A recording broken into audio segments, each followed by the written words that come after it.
Okay, so network theorem के अंदर हम जो सेशन की शुरुआत कर रहे हैं, सबसे पहले और सबसे बेहतरीन जानकारी आप लोगों के द्वारा पता होना चाहिए कि ये थ्योरम्स जितने भी पढ़ रहे हैं ये क्यों पढ़ रहे हैं। वह we are preparing for network theorem और we can say Thevenin theorem, Norton theorem, superposition theorem, Tellegen's theorem, maximum power transfer theorem.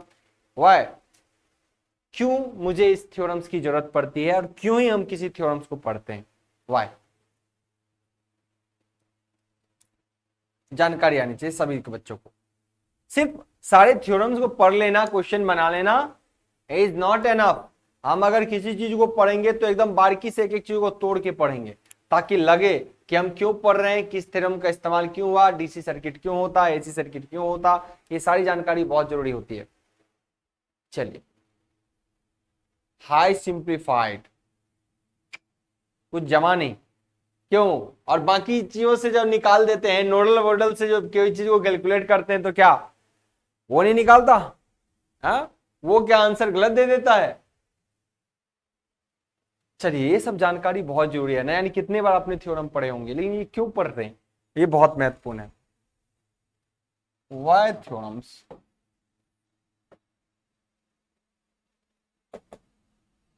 Why theorems, आइए समझते हैं।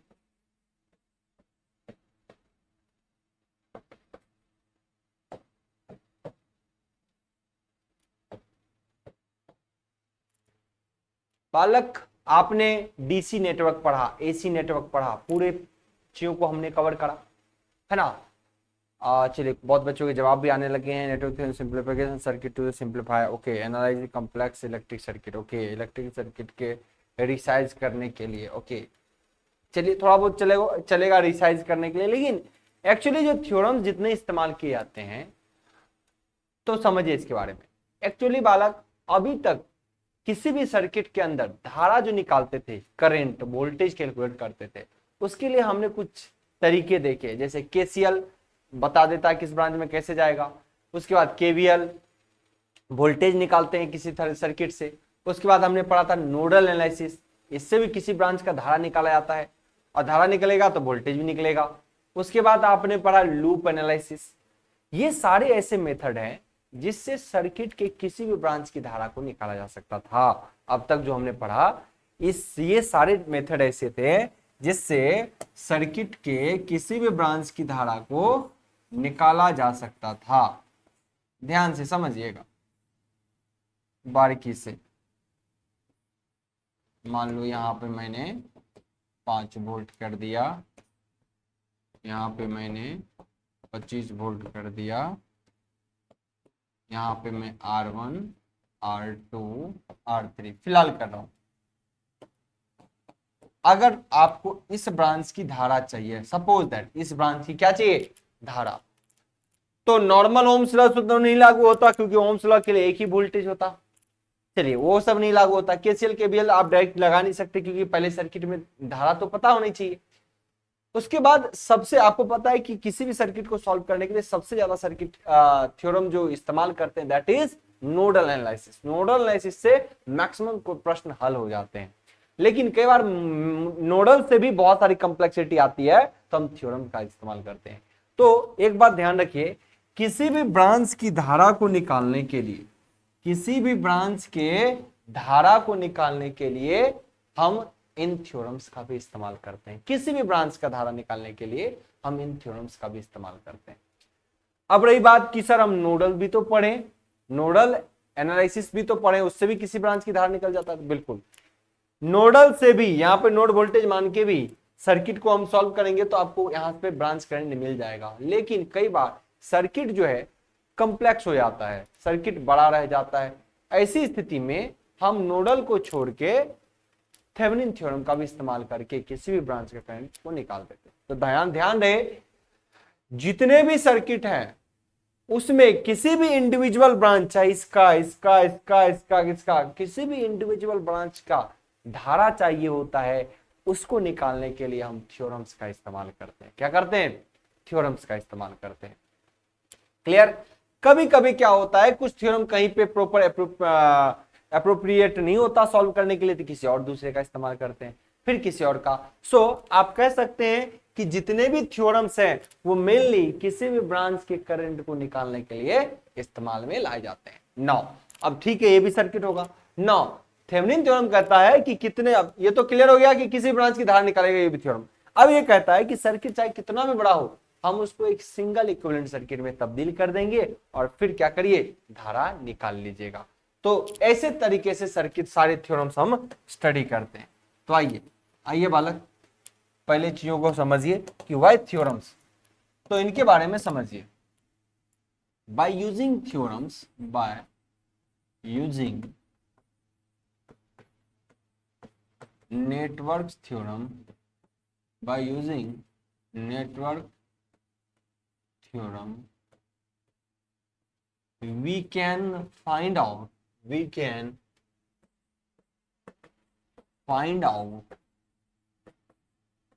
any branch current, we can find out any branch current, इससे क्या करते हैं, we can find out any branch current of given circuit, दिए हुए circuit का किसी भी ब्रांच का आप क्या कर सकते हैं, करंट निकाल सकते हैं। दिए हुए सर्किट में किसी भी ब्रांच का आप करंट क्या कर सकते हैं, निकाल सकते हैं। ओके, दिए हुए ब्रांच में किसी भी ब्रांच का करंट आप क्या कर सकते हैं, निकाल सकते हैं। ये होता है theorem. And then we can calculate, and then also we find another parameters,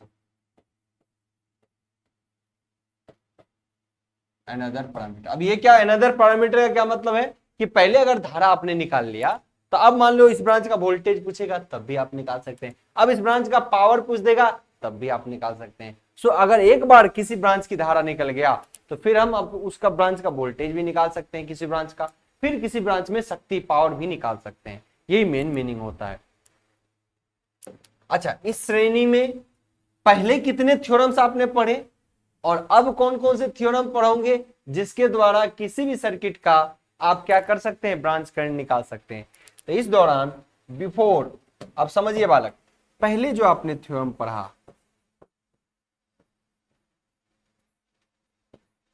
वो है मोस्टली क्वेश्चन कंप्लीट, अगर सर्किट बड़ा है तो नोडल से आपका बनता है, नोडल एनालिसिस से बनता है। दूसरा, मेश एनालिसिस से भी प्रश्न सॉल्व होते हैं।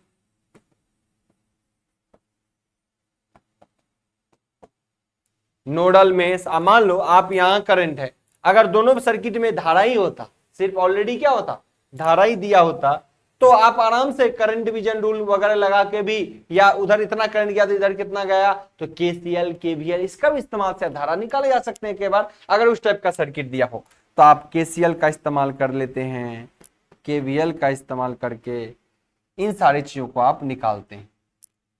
अब तक तो आपके पास बस इतने ही हथियार थे, अब तक आपके पास बस इतने ही हथियार थे, लेकिन लेकिन लेकिन आफ्टर की बात करूं, नाउ, यानी नाउ, आफ्टर नहीं, अब क्या होगा, अब हम इन धारा को निकालने के लिए बहुत सारे थ्योरम्स का इस्तेमाल करने वाले हैं। जैसे पहला थ्योरम, थेवेनिन थ्योरम।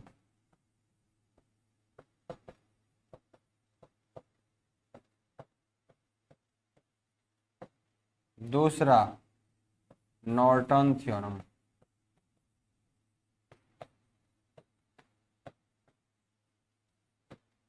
तीसरा, सुपरपोजिशन थ्योरम।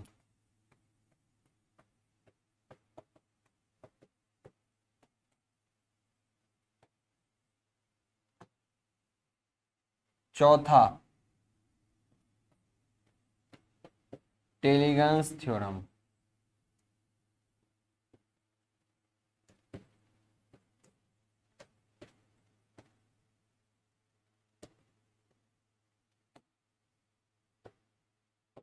है ना। ये सब कुछ ऐसे थ्योरम्स है जिसके द्वारा आपने क्या करना है, किसी भी ब्रांच की धारा को निकाल देना है।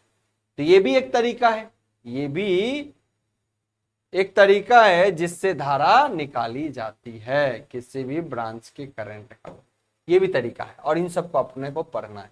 अब कोई बालक इसमें कहेगा sir maximum power transfer theorem छूट गया, है कि नहीं। आप लोग कहेंगे कि sir maximum power transfer theorem छूट गया। बालक, मैक्सिमम पावर ट्रांसफर थ्योरम के थ्रू हम किसी भी लोड पर मैक्सिमम पावर कैसे डिलीवर की जाए, ये सारे कंडीशन फाइंड आउट करते हैं। So maximum power transfer theorem is another thing, वो एक अलग चीज है कि किसी लोड एंड पर मैक्सिमम पावर डिलीवर होने के लिए कौन कौन से कंडीशन होनी चाहिए, ये सीखते हैं उससे। और ये भी सीखते हैं कि किसी सर्किट में अगर मान लो यही लोड है तो इस सर्किट से इस लोड पर कितने मैक्सिमम पावर डिलीवर हो सकते हैं। तो मैक्सिमम पावर ट्रांसफर थ्योरम से हम इन बातों की चर्चा करते हैं। Clear. So why we need theorems, I hope so clear हो गया। बड़े बड़े सर्किट को बहुत छोटा बना के क्वेश्चंस को सॉल्व किया जा सकता है। अब दूसरा प्रश्न उठता है, दूसरा, पहली बात तो होगी कि क्यों थ्योरम, व्हाई थ्योरम्स, है ना। पहला प्रश्न है व्हाई। दूसरा कि अपन पढ़ते ही क्यों है थ्योरम। चलो ठीक है सर, नोडल से सभी प्रश्न लगभग बन जाते हैं, सभी प्रश्न बन जाएंगे, लगभग 90% प्रश्न तो नोडल से आप चाहते हैं बना सकते हो। कोई कैसा भी प्रश्न होगा नोडल से आपका बन जाएगा। फिर रहा चुना कुछ थ्योरम, अगर क्वेश्चन रह जाएंगे तो आपका मेष से बन जाएगा। कुछ प्रश्न केसीएल, केबीएल, ओम्स लॉ के मदद से भी बन जाते हैं, है ना। ये सारी चीजें बन जाते हैं। उसके बावजूद एग्जाम तो कभी ये नहीं पूछता कि थेवेनिन थ्योरम से करंट को निकालिए, नॉर्टन से निकालिए या फिर सुपरपोजिशन से निकालिए। एग्जाम में कभी ऐसा नहीं रहेगा आपका वन डे एग्जाम में। सेमेस्टर के एग्जाम में जरूर रहेगा कि इस टाइप के सर्किट को थेवेनिन से सॉल्व करिए, मैक्सिमम पावर ट्रांसफर या सुपरपोजिशन से सॉल्व करिए।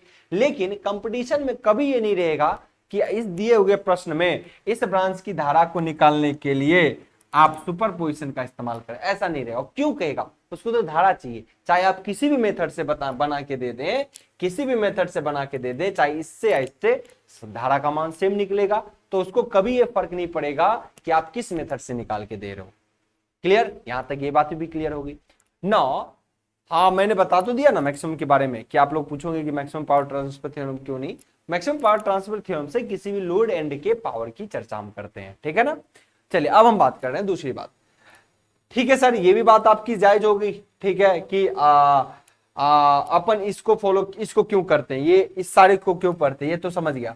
लेकिन जब आप कह रहे हो कि मोस्टली क्वेश्चन नोडल से ही बन जा रहा है, तो फिर क्या जरूरत पड़ रहा है अपने को इससे बनाना। और वन डे एग्जाम में, खासकर हम कॉम्पिटिटिव एग्जाम में तैयारी करते हैं, तो हमको क्या फर्क पड़ रहा है कि फिर अपन क्यों सर इसको पढ़ रहे हैं, इसको पढ़ रहे हैं, इसको पढ़ रहे हैं, इसको पढ़ने का क्या मतलब है, जब वहीं से बन रहा है तो इधर क्यों। बिल्कुल इसकी भी जरूरत पड़ती है, क्योंकि एग्जाम में बेस नो डाउट अगर इस ब्रांच की धारा को निकालने के लिए बोल रहा है, आप बेशक नोडल से निकाल लीजिए, आप थ्योरम से मत निकालिए, यानी थेवेनिन थ्योरम से मत निकालिए, नॉर्टन से मत निकालिए। लेकिन एग्जाम और घुमाएगा, वो जानना चाहेगा कि आपको नॉर्टन पता है कि नहीं। तो आपको ऐसे प्रश्न में ये कभी नहीं लिखेगा कि नॉर्टन थ्योरम से इसका धारा निकालिए, आपको बोलेगा इस सर्किट का VTH निकालिए एंड RTH निकालिए। मतलब फाइनल करंट तो निकालिए, वो तो बाद की बात है, वो उससे पहले की चीजों को पूछ देगा कि इस दिए हुए सर्किट का VTH कितना होगा, RTH कितना होगा, या इस सर्किट का RN कितना होगा। अब ये मामला VTH कितना होगा इस सर्किट का, RTH कितना होगा, RN कितना होगा, ये हम तभी जान सकते हैं या तभी बता सकते हैं एग्जामिनर को जब मुझे थ्योरम्स की पता होगी। यानी अगर मुझे थेवेनिन थ्योरम पता होगा तभी मैं बता सकता हूं थेवेनिन वोल्टेज क्या होता है। अगर मुझे थेवेनिन थ्योरम पता होगा तभी बता सकता हूं कि RTH क्या होता है, थेवेनिन इक्विवेलेंट रेजिस्टेंस क्या होता है। अगर मुझे नॉर्टन थ्योरम पता है तभी मैं बता पाऊंगा कि RN क्या होता है।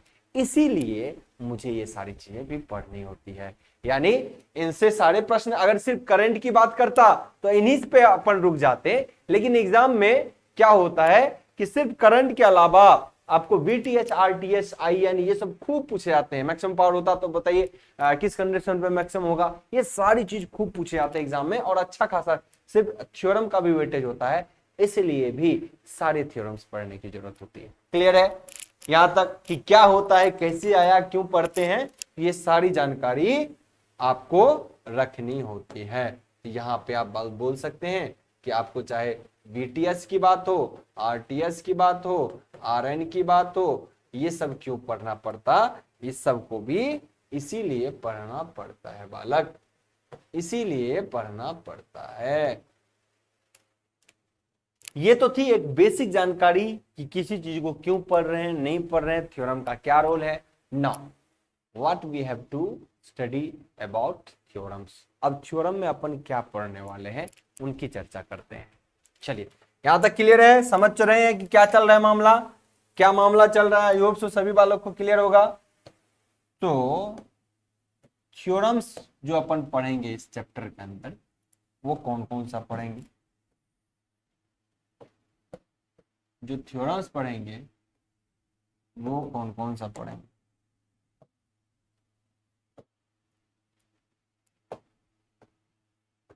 अब बोलते हैं नेटवर्क थ्योरम।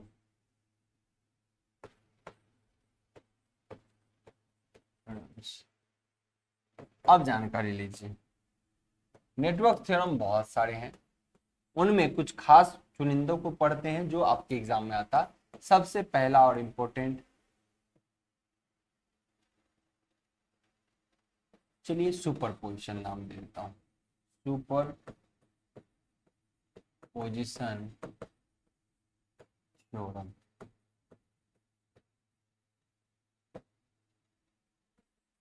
दूसरा नंबर करता हूं Thevenin's theorem.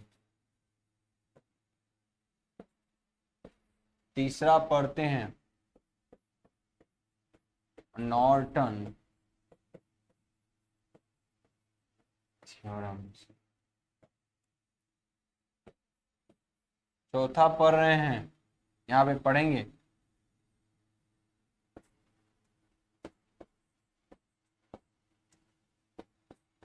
Maximum power transfer theorem.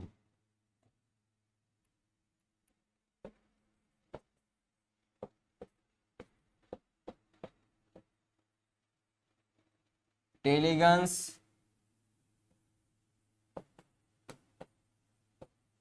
Theorem. अगर देखिए थ्योरम और भी है, पढ़ना चाहे तो पढ़ सकते हैं बट कोई नीड नहीं होती। जैसे रेसिप्रोसिटी थ्योरम क्या होता है ना, ऐसे प्रश्न भी होते हैं। होमोजेनिटी प्रिंसिपल क्या होता है, आपको ये भी पूछ लेता है कई बार। तो ये सारी जानकारी आपको रखनी होगी, जैसे कि रेसिप्रोसिटी थ्योरम क्या होता है।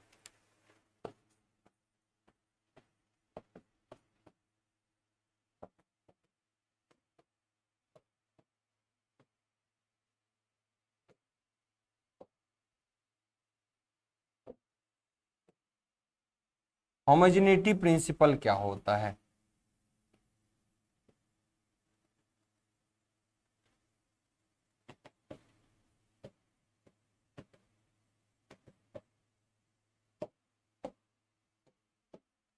है ना, ये भी है।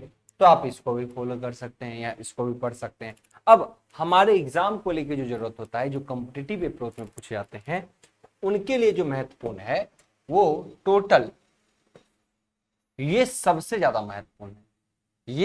ये जो इतने चैप्टर हैं, आप सुपरपोजिशन को इग्नोर भी कर सकते हो क्योंकि सुपरपोजिशन तो अपने आप लगते रहता है, इससे पहले भी हमने पढ़ चुका। अगर आप लोगों को थ्योरम नहीं पता पर आप लगा चुके हैं, कब लगा चुके हैं हम आपको बताएंगे। आप अच्छे से लगा लेते हो लेकिन फिर भी वो भी एक थ्योरम है तो बेशक उसको पढ़ना पड़ेगा।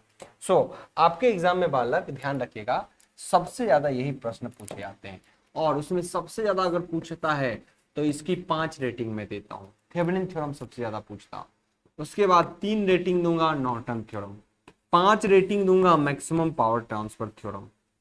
ये इतना ज्यादा पूछा जाता, ठीक है। टेलीगन्स थ्योरम को 2 रेटिंग दूंगा, कभी कभी एग्जाम में आए हुए हैं टेलीगन्स थ्योरम, इसका स्टेटमेंट भी और एग्जाम में। रेसिप्रोसिटी थ्योरम कहीं इंपॉर्टेंट नहीं है, फिर भी एक टिक लगा देता हूं। तो ये सारी चीजें हैं जो आपको थ्योरम में पढ़ना है, ठीक है ना। तो ये सारी जानकारी है, बाकी ये भी एक चीज, होमोजेनिटी भी एक प्रिंसिपल है, आप चाहे तो उसको भी फॉलो कर सकते हैं। लेकिन इस तरीके से, हाँ ये रहा सुपरपोजिशन, आपको जानकारी तो होनी चाहिए सुपरपोजिशन थ्योरम क्या होता है, कई बार स्टेटमेंट भी पूछ देता है, तो इस लहजा से इसको भी आप इंपॉर्टेंस में रख सकते हैं कि ये भी चीजें हैं, वरना सुपरपोजिशन हिडन है, ये लग ही जाता है और इसको आप बना ही लेते हो, तो इसमें बहुत बड़ी समस्या है नहीं। तो इसी सीरीज में आपको सारी थ्योरम्स पढ़नी होगी, इसी सीरीज में आपको सारी थ्योरम्स पढ़नी होंगी बेहतर तरीके से, और दबा के कहीं कोई इफ बट नहीं होनी चाहिए इसमें, और प्रॉपर वे में ही आपको पढ़ना पड़ेगा, ठीक है। तो ये रहा थ्योरम की चर्चा। अब एक एक करके बारीकी से आपको पढ़ना पड़ेगा और इस पे चर्चा करनी होगी। Is it clear? यहां तक सभी को क्लियर है? यहां तक सारी बातें क्लियर है या कोई उलझन है तो पूछें। ओके, होप कि आप लोगों को सभी चीजें क्लियर हो चुका है, यहां तक कोई झंझट नहीं है बचा। तो इसमें कितना टाइम लगा? आधा घंटे लग गए, लेकिन कितनी क्लियरिटी बढ़ती चली जाती है हमारा पूरे सब्जेक्ट्स को लेके या पूरे चैप्टर को लेके, ये बहुत महत्वपूर्ण हो जाता है। अब अभी सीधे लिखते हैं थेवेनिन थ्योरम, चलो थ्योरम पढ़ा रहे हैं, थेवेनिन थ्योरम स्टार्ट, लिखो स्टेटमेंट, हो सकता है स्टेटमेंट भी गायब कर देते हैं, देखो थेवेनिन थ्योरम ऐसे बनता है, तो कितना का डिफरेंस हो जाता। अब हर चीज आपके दिमाग में अटैक कलेक्टिव वे में अरेंज, जैसे एक गोदरेज ही लगा लो या टेबल रेक ही लगा लो, उसमें आप अगर बुक्स को प्रॉपर रखते हैं तो किसी भी बुक को कब निकालना है और किस टाइम किस बुक को निकाला जाए, कितना प्रॉपर अरेंज होता है, और उसी में फेंकते जाओ बुक्स को, और तब जब ढूंढना पड़े कि कौन बुक्स कहाँ है, तो रियली आपको उस टाइम हाइपर हो जाते हो। वही सीन है, अगर ये सारी चीजें जितनी भी है इसको पाइपलाइन के साथ पढ़ी जाए, एडजस्टमेंट के साथ पढ़ी जाए, हर चीज का प्रॉपर महत्व समझा जाए, तो चीजें बहुत आसान होती है। अगर यही चीजें इस तरीके से पढ़ दिया जाए कि बस हर टॉपिक को एक अलग अलग टॉपिक मानते हुए आ गया, ये क्या कह रहा है इसको पढ़ ले, वो क्या कह रहा है इसको, फिर वो इतना बड़ा जंजाल आपके लिए बन जाएगा। वही हो गया ए बैग ऑफ बुक्स रैंडम्स, है ना, रैंडम हो जाएगा, फिर उसको आप कलेक्ट करना बहुत सरदर्द हो जाएगा, और ऐसी स्थिति में कलेक्ट करते करते उसको अरेंज करते करते न जाने कितने साल लग जाते हैं। तो यही चीज होता है कि कलेक्टिव वे में पढ़ना बहुत जरूरी, ठीक है। So this is all about this theorem, कैसे कैसे क्यों करना है, अब हम आपसे चर्चा भी करेंगे आगे, ठीक है ना। ओके